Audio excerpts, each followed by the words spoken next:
자, 투머치 부동산 전세 사기 때문에 이제 내 집이 경매로 넘어간 분들의 피해 사례를 좀 설명을 하면서 어떻게 대응하면 좋을지에 대한 방법을 설명을 해드리는 시간 두 번째로 가져가겠습니다. 두 번째는 근생 빌라에 사시는 피해 사례를 가지고 오늘 또 대응 방안을 말씀을 좀 나눠보도록 하겠습니다. 자, 제리. 예. 근생 빌라 일단 개념부터 다시 한번 좀 설명해 주시죠. 근생 빌라가 뭐예요? 최근에 생긴 신조어인데요. 네. 그러니까 근린 생활 시설 플러스 빌라의 합성어예요. 그러니까 근린 생활 시설은 이제 상가나 사무실, 그러니까 상가 종류를 통칭해서 근린 생활 시설이라고. 그러니까 주거지가 아닌 주택이 아닌 거. 그렇죠. 주거용이 아닌 이제 상가를, 그러니까 상가로 허가된 건물을 무단으로 빌라로 용도 변경을 했다는 뜻이죠. 그럼 불법이잖아요. 불법이죠. 그럼 이거는 불법이라는 게 확실하게 어디 써 있어요?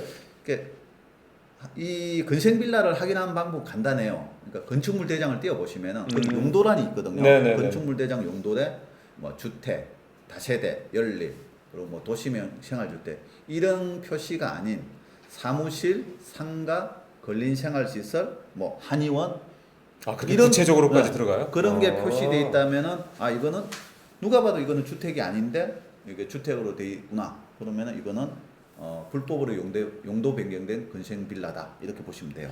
근데 네. 근생 빌라가 이제 결국 전세 사기에 어떻게 보면 이제 그 배경이 된 거잖아요. 네. 근데 근생 빌라라는 거를 알면서도 일단은 보증금을 뭐 이렇게 몇 억 가까이 내고 들어가는 사례가 일단 실제로 있는 건데 왜 그랬을까요? 알면서는 잘 안 들어가죠. 그러면 이게 근생 빌라인지를 모르고 들어갔다는 얘기예요? 대부분 모르고 들어간 경우죠. 그러니까 겉으로 봤을 때는 일반 집이니까. 그렇죠. 근데 건축물 대장은 보통 등기부등본은 떼보는데 네. 건축물 대장까지는 잘 안 보거든요. 그렇죠. 잘 안 그러면 보죠. 그 등기부등본 상에는 이게 불법 건축물이라는 거, 즉 근생 빌라라는 것이 표시가 안 돼 있는 거잖아요. 자세히 보면은 흔적을 찾을 수는 있어요. 근데 일반인들이 사실 그것까지 알기는 힘들고 대부분 사람들은 그 집을 보고 판단을 하거든요. 그 집이 뭐 멀쩡하고 네. 깨끗하고 하니까 집이 네. 들어가서 자기 스타일에 맞는지 평수가 맞는지 그것만 보고, 그리고 등기부등본이나 이런 걸 볼 때 근저당 설정이라든지 가압류가 돼 있는지 요거를 보지, 그게 자세히 용도가 사무실로 돼 있는지 이런 것까지 일일이 보지는 않아요. 근데 이게 예를 들어서 보통 전세 대출을 받으니까 네. 전세 대출을 받으면 대부분 다 허그 같은 데 가서 그 보증보험을 들고 네. 물론 이번에 전세 사기 피해를 받으신 분 중에는 보증보험을 든 분들이 사실 그렇게 많지는 않은데요. 어쨌든 보증보험을 보통은 이제 드는 게 일반적인데 거기서 걸러지지 않아요? 그랬으면 좋았을 건데 이게 전세 보증보험도 사실 생긴 지가 그렇게 오래되지가 않았어요. 네, 그러다 보니까 허그에서도 이제 심사 과정에서 이 부분을 놓치고 지나친 경우가 많아요. 그러면 네. 만약에 어쨌든 그렇게 해서 불법 건축물인 줄을 뭐 허그도 모르고 뭐 네. 이렇게 해서 보증을 들어줬다. 은행에서야 뭐 허그에 보험 든 걸 보고 대출을 해주니까 네. 그렇게 됐을 경우에 그 제가 좀 듣기로는 실제 사례가 불법 건축물의 경우에는 보증보험을 들었다 손치더라도 나중에 보험금을 받지를 못하는 경우도 있다라는 거를 제가 봐서 못하는 경우가 많죠.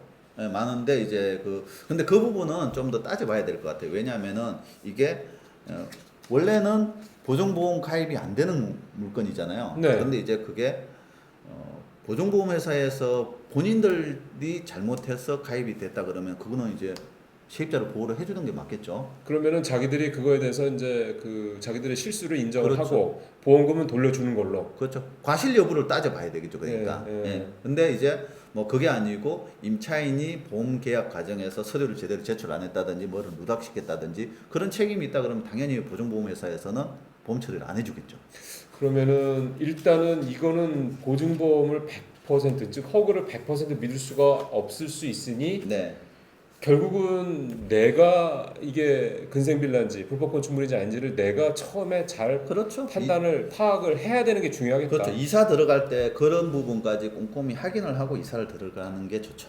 이런 근생 빌라 지금 네. 기본적으로 불법 건축물이라고 저희가 말씀드렸잖아요. 네.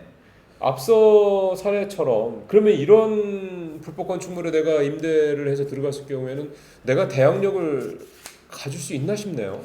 다행히 우리나라 주택임대차보호법은 네. 건물 용도하고 상관없이 이게 주거용이니 상가용이니 관계없이. 그렇죠. 건축물 대장에 이제 상가다 주택이다 상관없이 사실상 주거용으로 쓰고 있으면 보호를 해줘요. 그러면은 대항력이 그렇죠. 있을 수 있는 거네요. 예, 이게 등기부등본 깨끗할 때 전입 신고를 하고 들어가서 살고 있는 임차인들 같은 경우 비록 불법 건축물이지만은 주택임대차보호법상 대항력은 인정이 되죠. 그러면은 내가 선순위이기만 하면 기본적으로 나중에 문제가 됐을 때 내 보증금을 돌려받을 수 있는 그렇죠. 여지가 예. 높다. 그렇죠. 일단 대항력이 있다라는 거니까 내가 불법 건축물에 살았다는 것 때문에 그걸 모르고 그 집을 들어갔다는 것 때문에 일단 1차로 충격을 받고 이게 불법 건축물에 있으니까 보증보험도 못 받을 수도 있고 또 대항력도 없을 수 있다. 주변에서 이런 얘기를 혹시 하시더라도 네. 그렇게 오해하지 마시고 네. 내가 기본적으로 대항력은 있다라는 걸 명확하게 인지를 하시고 이제 대응을 하시면 될 것 같고요. 그 다음에 이제 피해자 사례를 좀 가지고 들어가 봤는데요. 이것도 역시 강서구 화곡동에 있는 사례인데 앞서 말씀하신 대로 이게 건축물 대장에 보면 용도란에 사무소라고 되어 있습니다. 사무실이라고 되어 있으니까 이것도 결국은 이제 불법 건축물이 확실한 거고요. 근생비라고 확실한 네. 거고요. 보증금 1억 9천인데 경매 진행 과정을 쭉 보면은 하나, 둘, 셋, 넷, 다섯에서 7번이 유찰이 돼서 감정가 2억 5천짜리 지금 이 근생 빌라가 2,600이죠. 2,600까지 지금 떨어져 있는 그런 상황입니다. 네. 이렇게 되면 10분의 1 가격 아니에요? 내 그렇죠. 보증금에도 거의 뭐 한 8분의 1 가격까지 떨어진 건데 네.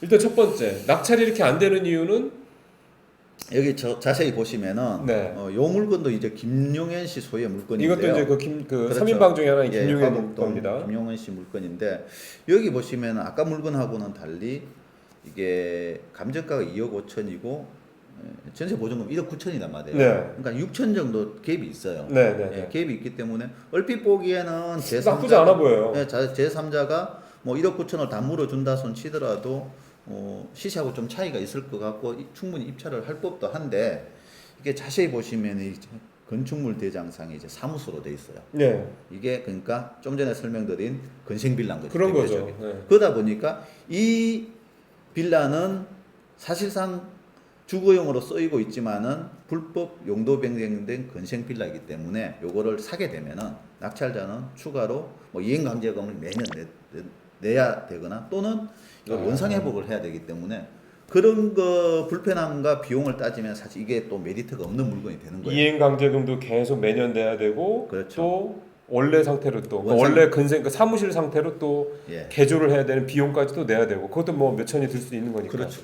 그러면 그걸 내가 낙찰 받을 때 내가 다 물어내야 되니 거기다 또 세입자에 줘야 될 그 보증금도 있고. 그렇죠. 그것까지 매력이 감수하고 없네요. 네. 입찰을 하려고 하는 사람은 아무도 없었던 거죠 지금까지.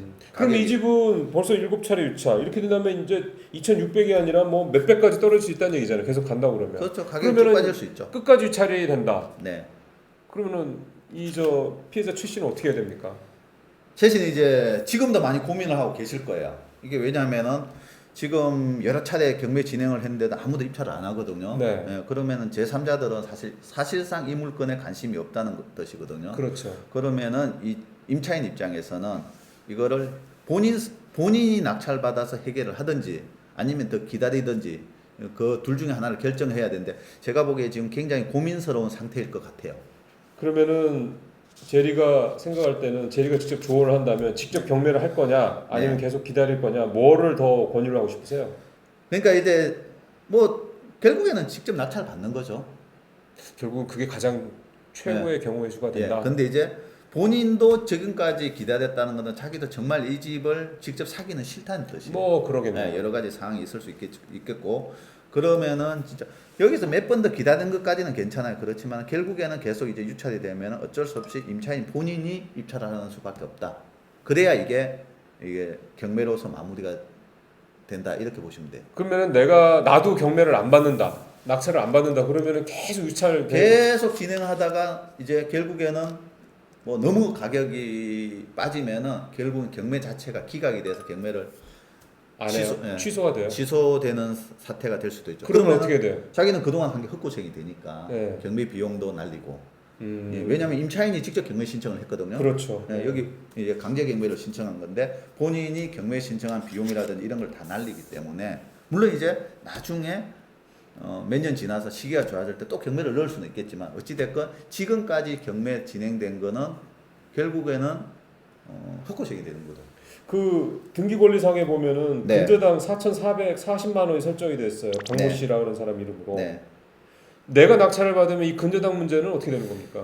이게 낙찰이 됐을 때 임차인 부분 빼고는 전부 다 이제 뭐 깨끗이 다 정리돼요. 등기부등본도 전부 이제 깨끗이 다 정리되고 전부 이제 다 지워진다는 얘기죠. 그러면은 내가 근저당 설정돼 있는 부분에 대해서는 그 임대인이 그 집주인이 네. 설정을 한 근저당 이 부분에 대해서는 나는 책임질 일이 없다. 네, 낙찰자는 책임질 일 있고 임차인도 책임질 일이 없죠. 그러면은 최 씨 같은 경우는 현재로서 봤을 때는 계속 버텨도 되긴 하는데 네, 기각이 될 경우 경매 비용까지 날리게 되는 상황이 되니 그렇죠. 차라리 낙찰을 받고 좀 예. 더 때를 기다리니까 내가 아예 집을 소유를 해서 때를 기다리는 게 낫지 그렇죠. 않겠냐. 이 그게 이 집에 예. 대해서는 현재로서는 최선의 방법이 아니겠느냐. 제리의 판단은. 예, 알겠습니다. 그러면 최 씨 이렇게 근생 빌라 피해자 같은 경우는 낙찰을 받을 수 있는 이 개연성이 더 일반 주택에 비해서 더 떨어지기 때문에 웬만하면은 낙찰을 직접 받으셔서 그러고 난 다음에 좀 때를 기다리시는 게 낫지 않겠냐. 제리의 조언 여기까지 좀 들어보도록 하겠습니다. 네. 자, 근생 빌라 이 전세 사기 어떻게 대응하면 좋을지에 대한 얘기 나눠봤습니다. 제리 수고했습니다. 네, 고맙습니다.